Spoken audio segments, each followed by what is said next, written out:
Hey guys, so today I want to talk to you guys a little bit about how many files I give per wedding and what happens when somebody comes back and asks about a picture that's not in the gallery, or if they question the number of files they're getting, which I often get usually during the beginning stages right before they sign the contract. Okay, so first off, I think it's really important for you to put the number of minimum files that they're going to get on your contract. I state that I give a minimum of 500 files, and that means they're going to get no less than 500. Now this could change in the future, but currently that's where I am at. And I noticed that as my career goes on, I tend to get a little bit more picky about my selections because I just know or have a little bit more experience and knowledge about what brides usually pick for their albums. I think that's really beneficial for you to kind of put the minimum in there, because I always include more files. So they could get 600 files or up to 800 files or even more than that. But if I over deliver what I say I am on the contract, it really helps because it exceeds their expectations, and you should always try to exceed your client's expectations. I feel like when I started, like my first or second year, I gave my clients tons and tons of files. There were like thousands of files. So they would get like 2,000, like 3 CDs in the mail. And I think that's a little bit excessive, because I think now what happens is that, and I've seen this happen to other photographers as well, when you give them all the unedited files, or you give them all the bad ones along with the good ones, people tend to gravitate more towards the bad ones.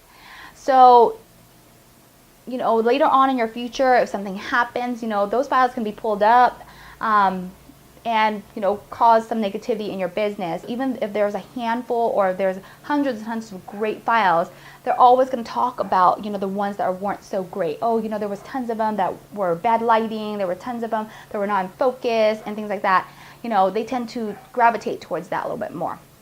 One of the concerns I hear from brides is that, do I limit my shutter clicks? So I think one of the things you have to explain to them is, one, I don't limit my shutter clicks. And you also want to be a little bit kind of truthful, tell them a little bit about what you usually do. So I always tell them that, we are kind of photojournalists, and we, are really all day anticipating for moments to happen. So for instance, I might notice a moment where I feel like your mom might be a little bit emotional, and she might start to cry, so I'm going to be very observant of her, and I might do like 10 frames of her just waiting for her to to have a tear and maybe to wipe her face or something like that, and it may take me 10 frames, it might take me 25 frames to get to that one moment. But you don't want the 10 frames where she's just kind of standing there with no expression on her face. You want the one frame that's going to make your heart swell, with her tear rolling down her face and her wiping the tear away, or you wiping the tear away from her, or something like that.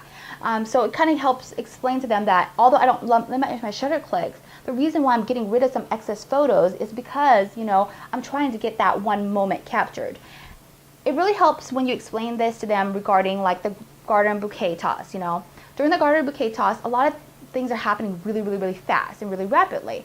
Well, we take several in a row because we don't want to miss the action. But the real photo that you're going to print and the real photo that you're going to want is the one with your hands in the air, the bouquet is in the air, and somebody's actually jumping up and grabbing the bouquet. That's the one you want. Of course, there might be some photos I'm going to include ahead of time, just kind of anticipate the moment happening. But I know the one that you're going to put in your album is that one. Another one that I normally hear people talk about is, what if you get rid of technically bad photos that I feel like are really, really great photos that have really great moments? And so I really explain to them what I am looking for when I am looking through all the photos. First off, I am going to get rid of any photos that are blurry, really, really blurry, that you can't understand what's going on. Photos that have bad lighting. And when I say bad lighting, I really mean like, dark photos I can't save, bright photos that I can't save at all. And then testing photos. And then I explain to them, there are going to be some photos that are really not technically correct that I am going to probably keep for you. For instance, a photo of you and your dad dancing. And, maybe I have my focus point on you because generally we want to focus on the bride. But at that moment, your dad is probably laughing, you know. And you know what? He's probably going to be not entirely in focus, but he's going to be close enough to you for be able to understand the story, understand what's kind of going on. So I'm probably going to save that photo because I feel like it was a really good moment, and it was a moment of her dad, and that was something that she probably wants to keep. Another thing to explain to them is, you know, why you take so many photos during certain things. You know, for instance, when I am doing group shots, you know, I tend to take, you know, a few different type of photos because, you know, as always, whenever you're trying to get people together, you know, there's people talking on the sidelines and stuff like that. You know, not everybody's going to look at the camera. Sometimes people are closing their eyes. Sometimes people are not ready. They're like brushing their hair or something like that. So I always just tell them, look, during group formals and things like that, I do try to take several photos in a row because one, I want to make sure that everybody's looking at the camera, nobody's blinking, and that, you know, everybody is ready for the photo. But, you know, if there is a photo in there where somebody's blinking, somebody's not entirely looking at me, or somebody's brushing their hair or something like that, that's going to be removed. I just want to keep the one family photo where all of you guys are smiling, all of you guys are looking at me, and you guys are looking great. Okay?